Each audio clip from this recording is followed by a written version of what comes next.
Hello दोस्तों, अस्सलाम वालेकुम। यूट्यूब पे वायरल होना कोई मुश्किल बात नहीं है, ठीक है ना। ये एक आसान बात है, लेकिन आज के दौर में बहुत ज़्यादा मुश्किल है। आपको यूट्यूब पे वायरल होने के लिए और यूट्यूब पे अपनी कमाई करने के लिए चंद बातों का ख्याल रखना पड़ेगा, जो कि मैं आपको बताने जा रहा हूँ। सबसे पहले आप अपना चैनल बनाएं और 1-2 साल तक कम से कम उस पर काम करें।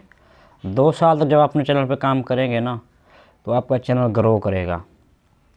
दूसरी बात, अपने चैनल पे अपनी वीडियो कभी भी ना देखें।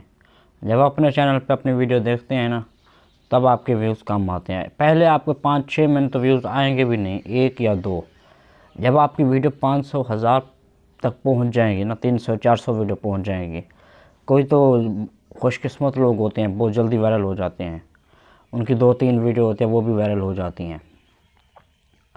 तो अगर आपने यूट्यूब पे वायरल होना है तो चैनल बनाएं और 1-2 साल तक उस पर लगातार काम करते रहें, कोई ना कोई। क्योंकि एकदम आपको रिज़ल्ट नहीं मिलेगा, रिज़ल्ट आहिस्ता आहिस्ता मिलेगा।